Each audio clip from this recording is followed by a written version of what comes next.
আজকে অনেক দিন পর একটা ইচ্ছা পূরণ হলো। Hello everyone, welcome to my another blog.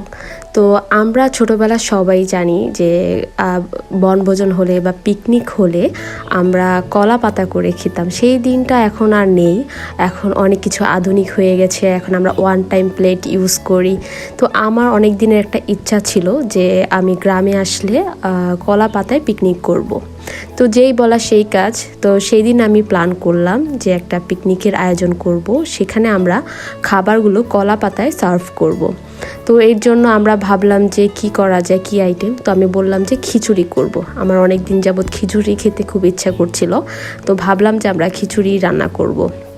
তো আসলে ঢাকা শহরে এই জিনিসগুলো আমরা চাইলেও পাই না, আর দেখা যায় অনেক সময় হয় না, সেই ক্ষেত্রে এই সব জিনিসের আমরা আয়োজনও করি না। তো এবার ভাবলাম যে কলা পাতায় সবাইকে আমরা খাবার পরিবেশন করব। তো এই তো আমরা সব কিছু অ্যারেঞ্জমেন্ট করা শুরু করলাম, তারপরে রান্না বান্না স্টার্ট করে দিলাম। তো এখানে ফার্স্টে পেঁয়াজগুলো দিয়ে নিচ্ছিল। আর লাকড়ি চুলার রান্না তো নতুন করে কিছু বলার নেই, বরাবরই মজা হয়। তো এই তো আবার আপু রান্না করছিল, ও ভালো পারে খিচুড়ি রান্না করতে। তো এখানে আমরা মুরগি দিয়ে খিচুড়িটা করছিলাম, যেহেতু আমার একটু অ্যালার্জির প্রবলেম, তাই গরুর গোস্তটা আমি স্কিপ করি। তো মুরগির গোস্ত দিয়ে আমরা খিচুড়িটা করি। তো এই তো সব কিছু ময় মশলা দিচ্ছিল, এখানে গরম মশলা, তারপরে হলুদের গুঁড়ো, তেজপাতা সব কিছু দিয়ে নিচ্ছিল। আর এখানে আমি একটু পানি গরম করছিলাম খিচুড়ির জন্য। তো আমার অবস্থা তো খুব খারাপ, মানে আমার এখনও দেখে হাসি পাচ্ছে, খুবই অবস্থা খারাপ হয়ে গেছিলো। আমার অভ্যাস নেই, গ্রামে এগুলো আসলে কখনো করা হয় নাই খুব একটা, এর জন্য। তো এই তো এখানে আবার ওরা পোলাওর চালগুলো একটু বেছে নিচ্ছিল, আর এখানে তরকারি মানে মশলাগুলো খুব ভালোভাবে কষিয়ে নিচ্ছিল।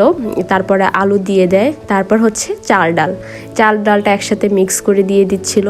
খুবই ভালো লাগছিল আর খুবই এনজয় করছিলাম সবাই মিলে, আর একসাথে খাবো। তো সেই দিন জাস্ট আমরা বাড়িতে যারা ছিলাম শুধুমাত্র তারাই আয়োজনটা করি, বাহিরের কাউকে আমরা অ্যাড করি নাই, শুধুমাত্র বাড়ির ভিতরে যারা আছে তাদের নিয়ে আমরা আয়োজনটা করি।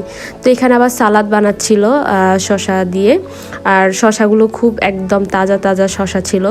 এই তো তারপরে আমাদের রান্না হয়ে গেছে। এখন আমরা কলা পাতাগুলোকে ভালোভাবে পরিষ্কার করে নিচ্ছি আর পিস পিস করে কেটে নিলাম।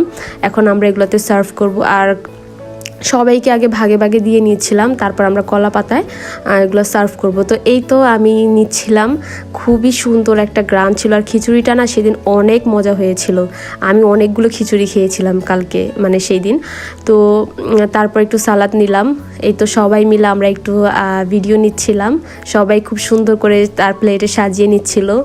আর খিচুড়িটা আসলেই অনেক মজা ছিল, হয়তো সবাই মিলে রান্না করলে সেই খাবারটা একটু বেশি মজা হয়, এটা আমি কয়েকবারই প্রমাণ পেয়েছি। সো আশা করি ভিডিওটি সবার ভালো লেগেছে। আল্লাহ হাফেজ এভরিওয়ান।